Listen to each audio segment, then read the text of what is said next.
Catholic, Evangelical, and Methodist leaders stand together today calling for reform of the criminal justice system. As Jason Calvi tells us, they say they're walking with Pope Francis tonight. Jason? Wyatt, they made their pitch right here where Pope Francis will be in just 13 days. It's part of the Archdiocese of Washington's Walk with Francis pledge, where people commit to pray, serve, or act. Those pledges will be given to the Pope as a gift. After his historic speech to Congress, the Holy Father will have an unscripted encounter with clients of Catholic Charities. Former inmate Rudy Washington will be there at St. Patrick's Church. Man, I'm like, wow, man, I'm blown away and honored. I'm honored for him to come to my town to be able to meet with him in his presence. The Holy Father will then walk in through these doors into the Catholic Charities of the Archdiocese of Washington's headquarters. Then he'll bless this chapel. And Pope Francis will walk out these doors, gathering with the homeless, coming here for a meal.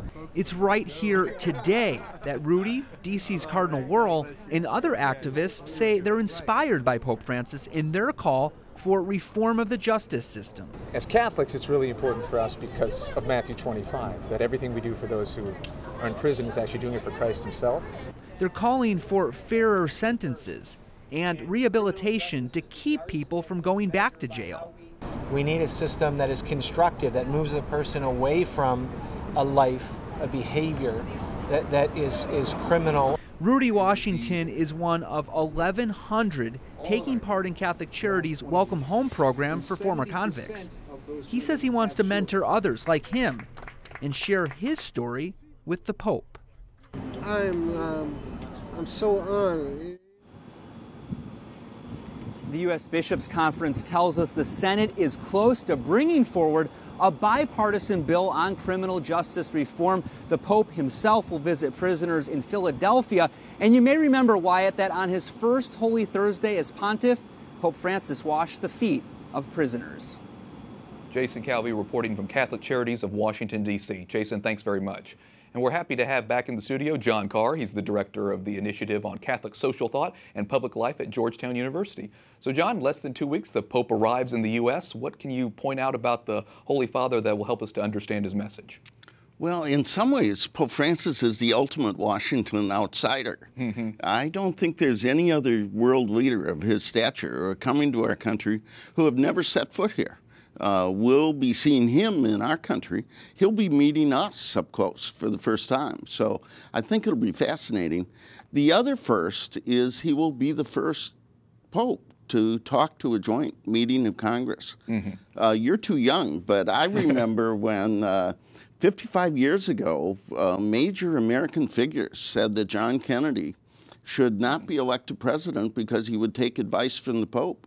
And now it seems like the only thing Democrats and Republicans agree on is they need advice from the Pope. We definitely come a little way since then. What themes do you think Pope Francis will touch on when he's here? Pope Francis looks at the world, he looks at the economy, he looks at the environment, he looks at our church from the bottom up, from the outside in. So he will be talking about the least of these, he'll be talking about the unborn, he'll be talking about immigrants, he'll be talking about how we protect the family and how we protect immigrants in our society. He has this wonderful metaphor of a terrible metaphor, actually, of a throwaway society. And you think of the little boy in the Planned Parenthood video being thrown away. You think of the little boy on the beach we've seen on our televisions being thrown away. Yeah. He's going to remind us that every life is sacred. Yeah, absolutely. And certainly he's going to be touching on that more in Philadelphia as well. Do you think that, you mentioned that he's, the ultimate Washington outsider. Do you think while he's in D.C., politicians will essentially be jockeying to sort of align themselves with Pope Francis due to his high popularity?